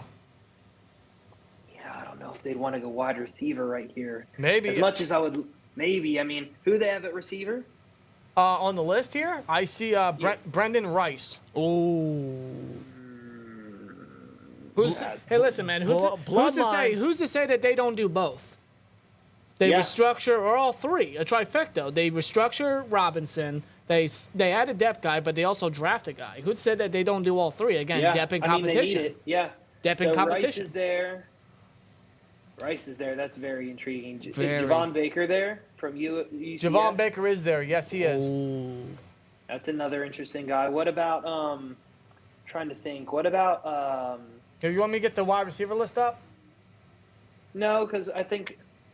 What about linebacker? I feel like this is another spot where, like, if they decided to move on from Holcomb, they could go linebacker here. I don't think we should do it for this one because they still have Holcomb on the roster. I think it's kind of redundant. Right. They have 5 linebackers right now. So in the future, if they did let go of Holcomb, this would be a great place for, like, a Tommy Eichenberg. I feel like this would be Eichenberg territory. I think maybe wide receiver or maybe even, like, another corner. Like, that might sound crazy, but maybe another cornerback. Or... Yeah. I mean, I can see it. The top 2 is Kyrie Jackson and Cam Hart. They're both similar players. They both have the height that the Steelers like in their cornerback room now. I mean, look at the corners they drafted last year. They brought nothing but height and physicality and man coverage ability. And they double dipped. Yeah. They double dipped in cornerback. Who's to say they don't do it again? Yeah. Or they could double dip a tackle. Who do they have a tackle right now? Ooh, I like that. Because right now your only tackle depth you have is Dan Moore and Dylan Cook. Yeah, You know that's what I mean? God. Ugh. Yeah, God, that's yeah, that's not a bad idea. Let's look at tackle for the fourth Yeah, round, let's man. weigh our options, man. Javon Foster. I mean, that might be a little early because he's projected 166, but I think he's underrated. Yeah. Matt Gon is Garrett Greenfield is there. Matt Gonclaves is there. Yep. From Pitt. Kristen Jones. I don't know. Yeah. I don't know, fellas. What are you thinking here? I feel like it has to be either maybe a wide receiver or a tackle. I don't think they can go defense this many times in a row. That's fair. That's fair. Probably receiver, Yeah. because hey, we were talking privately, man. Yeah. They're gonna take receiver, and I feel like Yeah. if it's any later than a fourth, I'd be shocked. Yeah, listen, this wide receiver group, I mean, it's stacked. And a lot of people some people could go over others that are projected. Some people could fall because of how deep it is. Yeah. And if that's the case, I mean, it would be hard for the Steelers to not select one. And it's very unlike the Steelers to not draft a receiver for a second straight year. I'm going to say this. I don't think Brendan Rice will be there. I think he's going to go a little earlier. So I'm going to put on my my draft blinders and pretend he's not there. I think Javon Baker would be a fantastic pick here. Okay. I like him a lot. He reminds me, he's like Gabe Davis-ish to me. He's who I would kind of comp Javon Baker to. Okay. He's not going to be the fastest guy in the world, but my God, this dude is a combat catcher. Like everything we missed about James Washington, this guy's going to bring you back home. So you're going Javon Baker? I'm going Javon Baker. Because then, I mean, what's the worst case scenario? The worst case scenario, now you got uber depth at the receiver position. Now you can do whatever you want. You can do whatever combination you want. And also, Javon Baker, if I remember correctly, that's a guy that likes to block. Yes, he is. That's important. Yes, I mean That is important. He brings the size, he brings the physicality, and that contested catch ability. So yeah, you're right. We have a trade option. We have a trade offer. We trade 122 to the Cardinals for pick 137, 161. So we would trade back about 16 spots, but get a fifth rounder in return. Do you think that's worth it, or should we just stick here? Since we were talking about how Omar Khan likes those fifth round. I think you have to. I mean, you still get a fourth, right? Yeah. You still keep the fourth. Yep. Yeah, and when we get that fit, I think it's worth it. Hey, let's have fun with this. Let's accept it. Okay? Let's see how this goes. This should be interesting. We have another one. That's from the Colts. I don't think the Colts one's looking entertaining. Fuck them. Now we got our pick. Hold on. Now wait a minute. All right, let me hide this for now because I could always reselect Yeah, it. of course. All right, let's take a look who's there. Take a look who's there. So we already took round 5 now, Cam right? Hart is still there. It would be round 5, yeah. Yeah, Cam Hart is there. Cam Hart's still there. I mean, I feel like that's hard to pass on.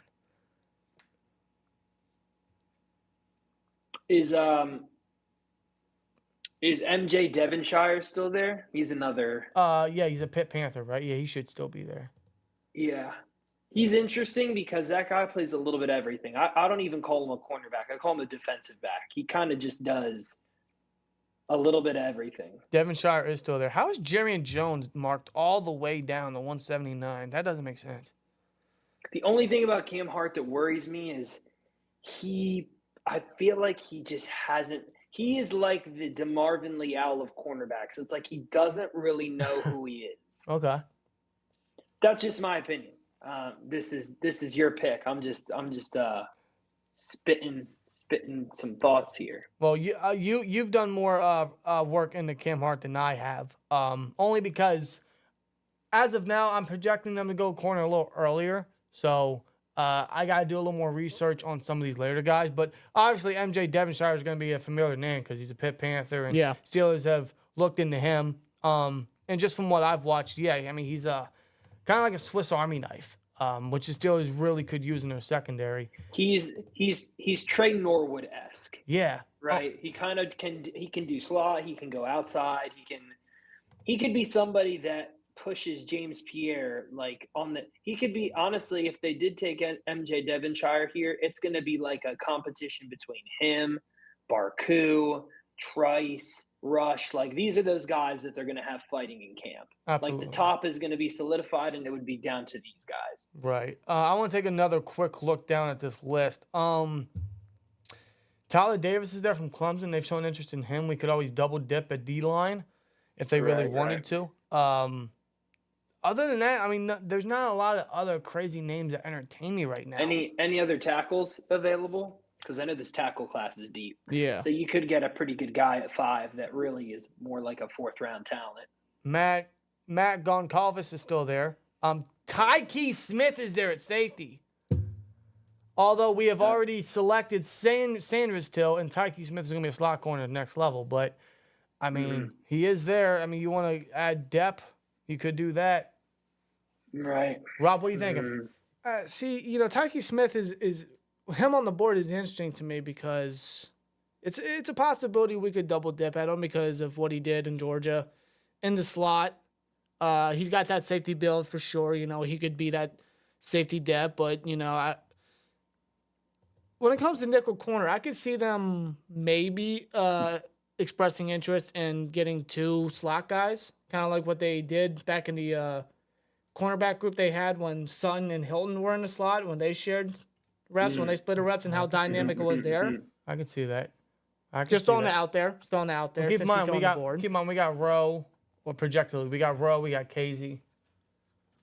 Yeah, right now, safety-wise, we have Fitzpatrick, Garner Johnson, KZ, Rowe, Killebrew. Yeah. Cornerback-wise, we got JPJ, James Pierre, Patrick Peterson, Mike Sandersill, and then either Rush or Trice or Barnes. So that cornerback 5, maybe anywhere between cornerback 4 through 6 is still up for grabs. It's like outside of Patrick Peterson, Sandersill, and Porter, everybody else is like a fight for your life. Right. Pierce, Pierre versus Rush versus Trice versus, maybe a rookie here. Yeah.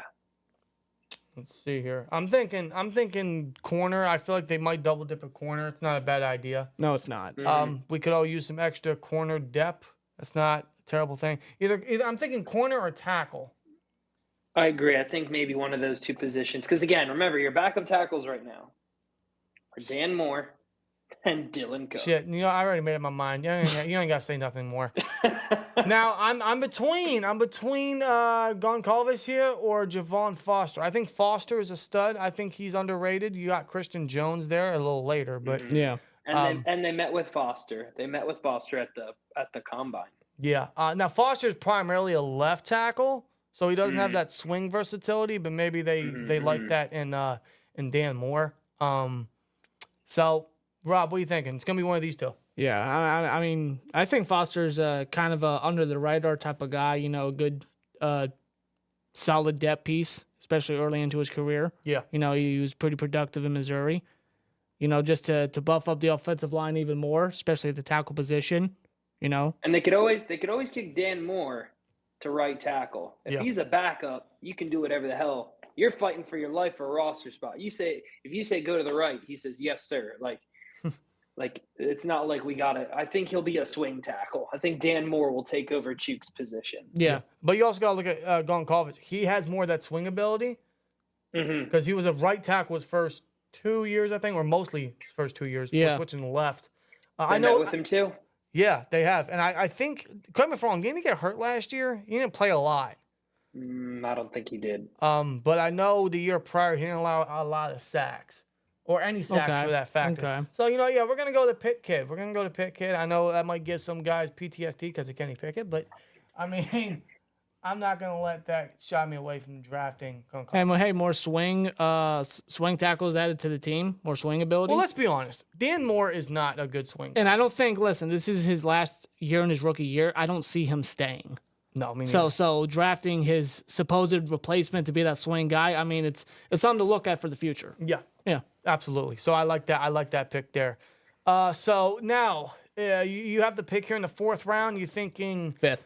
5th round, yeah. You thinking who do we got on the board here? We can go D tackle again. We could always go corner again. We can go running back maybe. Running back's under the radar. Let me see what the corners are looking like, because I feel like that's going to be a position they double dip. It's such a deep class. Mm-hmm. What is it? It's Elijah Jones, Devin MJ Sharp's still there. What Jeremy, about linebacker? linebacker. Yeah, linebacker. Yeah. If he was on the board. Linebacker later isn't crazy. I'm not a big fan of it. But there are some decent names. Tommy Eichenberg There's a handful. is there. There's a handful. Yeah, there's a handful. And then what about running back? Running back. I mean, if there's one guy I'm really hoping is there. I don't know Is if it he the Louisville cat? Yes, it is, and he is on the board. Ooh. Running back three. Isaac Arendo. Oh, he's a stud. Stud. Running back 3 is available. We have nobody. At least I we do. see a lot of Warren in this guy. Really? Yeah. Maybe he's taller, but I see a little Warren in this guy. You think he'd be there in round 6? I mean, personally, no. But, I mean, he's there in this mock, so why not? Let's do it. Let's take Isaac Arendo, round 5. Why not? They took Jalen Samuel in round 5. They did. This guy's a stud, man. Yeah. Big fan of him. He's one of my favorite mid-round guys. I think he'll go early day 3. He had an impressive combine performance. His film says a lot. It wouldn't surprise me. Yeah. It wouldn't. Big fan of him. Now we got pick 198 in the 6th round here. 97. 97, whatever it is. Okay. Let's take a look, see who's on the board. I know Gabe Hall is there. I think Steelers have looked into him. Let me see. Now would be a good time for some cornerback. You're somebody right. to push, because right now it's Porter, Patrick Peterson, Mike Sandersill, James Pierre, Darius Rush, and Corey Trice. Yeah, we could definitely use a corner here. It's about that time. Let me see. There's not really a lot of crazy names on the board here. It's kind of weak. Yeah, it is kind of weak. Mm. Naheem Pritchett is a good slot guy. If you want another slot guy that's, pretty solid, pretty average, he was pretty good. How do I know this? Because I'm an Alabama fan and he plays for the other team. Yeah, he sure does. Okay, he's an option there for sure. I want to look at Pritchett, yeah. safety real quick, see if there's any decent Yeah, names safety there. would be another one, because who's this? Again, competition's good. The roster doesn't need to be a 53-man roster by the end of the draft. It just needs to be competitive. Absolutely. See, these are around the picks right now where you're not looking for starters. You're looking for depth guys. You're looking for There's depth and special teams and Yep. practice squad. Just Exactly. to fill in. Exactly. And at safety, I'm not looking at anyone enticing either. Dominique Hampton's an interesting one. I know they met with him from Washington. Yeah. He is Stephen Thompson-esque. Okay. He's like that taller thumper guy. Right. If I'm thinking of the right guy. Let's look at linebacker. I don't think we've taken linebacker yet. No, we haven't. We haven't taken linebacker yet. There's this one guy from UCLA I really like. Darius Musawa, I think is how you pronounce his name. I really like him. I know you're talking about. Yeah. Yeah, I'm a fan. That kid is. I know it might be early for him, but I'm a fan of him. Call me crazy. I see a little bit of Greenlaw in him. Dre Greenlaw. No, I know you're talking about. And the Steelers met with him informally. That hot take.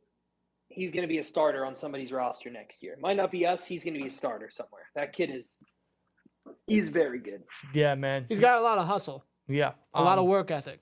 Listen, I know it might be early, but I'm taking him. I'm taking him, man. He's one of my favorite. I think he's my favorite day 3 linebacker. At least in the mid rounds. I know Cedric Gray could be there. He might rise up to day 2, but in terms of real dark sleepers, he's up there in my opinion. I also like Jordan McGee. He's got good speed and good aggressiveness to him, but he'll be on later.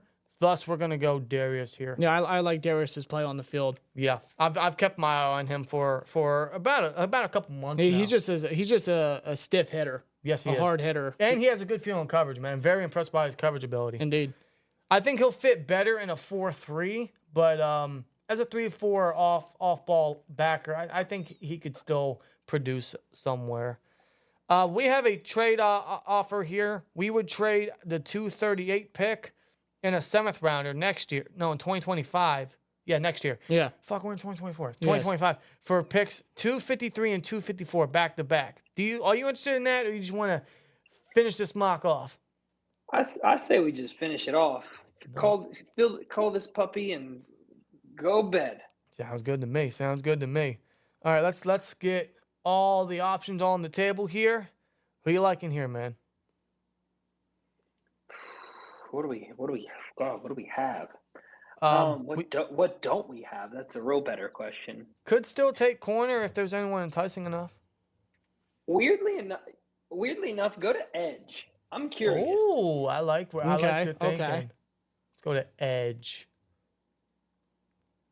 I look like an old man right now trying to like zoom in. Same, me too. No, because the monitor is actually across from us, so it's a little harder to see. And these damn glasses aren't, paid highly enough to me to see that far away. I know a guy that they have talked to that would be interesting would be Braden McGregor. Okay. I don't know much about the kid. I know the Steelers have talked to him informally at the combine. Love his last name. Right. Because I don't think Jalen Hunt is there. I don't think Marshawn Nealon is there. No. Jalen Harrell. Yeah. Harrell? Miles Cole, Cedric Johnson, Javon Solomon. Yeah, I think Braden McGregor is the only guy there. I mean, it's you can never have enough edge guys. And again, who's going to be that, David Perales of this year that they put on the practice squad? Absolutely. Hey, Golden's not going to be here forever. You know what I mean? Mm-mm. He might not even be here after free agency because he's a free agent. I don't know if we're going to bring him back. I would, but there's always that possibility he walks. But Braden McGregor looks like he's probably an undrafted free agent. Just go to all. I'm curious. If we just did all prospects, like who's the best at this point, it's just who's the best guy on the board. Right. I mean, let me click all right here. Watch it be like a punter. We could always take punter. I mean, we already solidified it with Townsend and our projections, but Mark Perry's the top option. If you want to go quarterback, Sam Hartman, but in my opinion, he's not good at all. I'm not the biggest fan of Hartman. Me neither. I'm gonna be real. I don't like him either. But I mean, if you want to go quarterback, his hair's great. Don't get me wrong. He's got great hair. I mean, Keanu Reeves. Yeah, sure. Oh man, I mean, the only name that's really popping off the board here that I'm like, that guy's pretty legit is nope, that's not who I thought. I don't know who we go here. I mean, it's actually, you know what? I know exactly who I want to go. Is Anthony Gould still there? Anthony Wide Gould? receiver. Ooh, maybe double dip Anthony receiver? Gould is a kick return / punt return ace. This kid. Sure is. Right there. Oh, my. Yeah. Take him.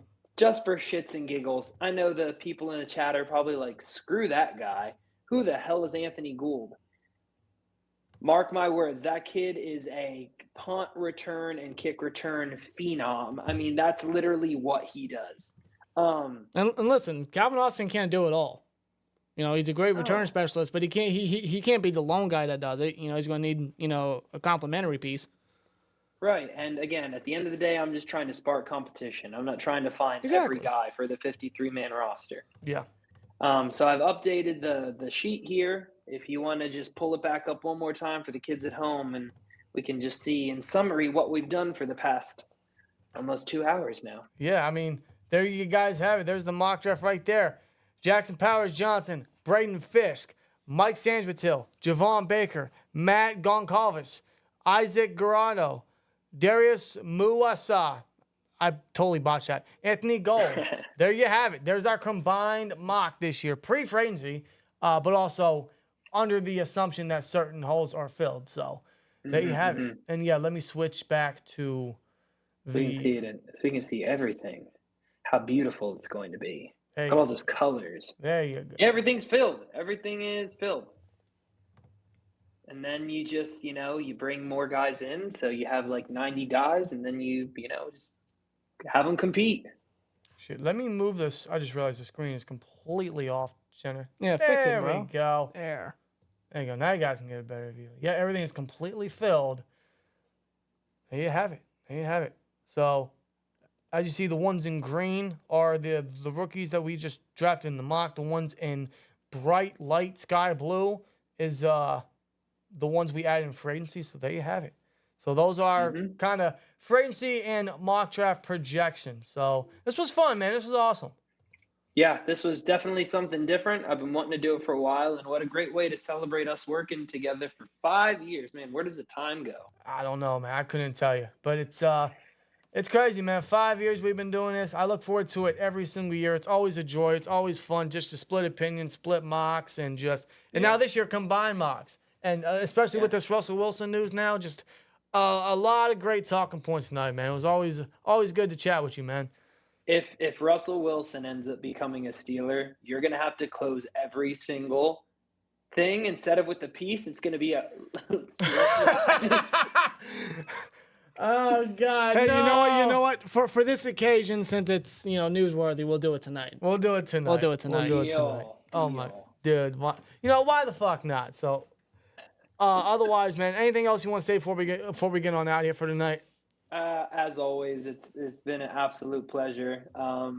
We're about to hit Christmas season for football fans, so keep your phones on. If you don't have an X account, best download one because you're gonna hear it there first. And here's to hoping we get closer to a 7th Lombardi. Yeah, just edging closer each and every year. That's all we're trying to do. That's what Omar Khan's trying to do. He's just trying to win a Super Bowl. He's trying to build a Super Bowl roster, and we're hoping some of these additions come to fruition. And surely we'll be able to get some true answers to some of these big questions regarding the Pittsburgh Steelers. It'll be throughout the weekend. It'll be on Monday. It'll be throughout the week, and then some. So It's only a matter of time, man. and we're gonna be, it's gonna be full of news. It's gonna be one wild wave storm, first wave of free agency, and I can't wait for it. I'm all here for it. So, Sentinel, man, huge shout out to you. Huge thank you for joining us, for reaching out to us, bringing up your great idea. This was well executed and very great discussion, man. Always good to have you on, and we'll love to have you on again. Man.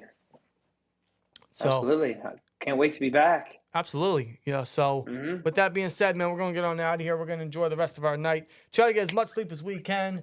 And to everyone that tuned in tonight, thank you guys very much. We greatly appreciate you guys. Sentinel appreciates you guys. And we appreciate Sentinel. Shout out to you, man. We're going to get on out of here. And, shit. Steelers Nation. Let's ride. Sentinel, join in. Ride. Let's ride. Let's ride. Let's go. Let's ride. Oh, man. That's fucking great, man.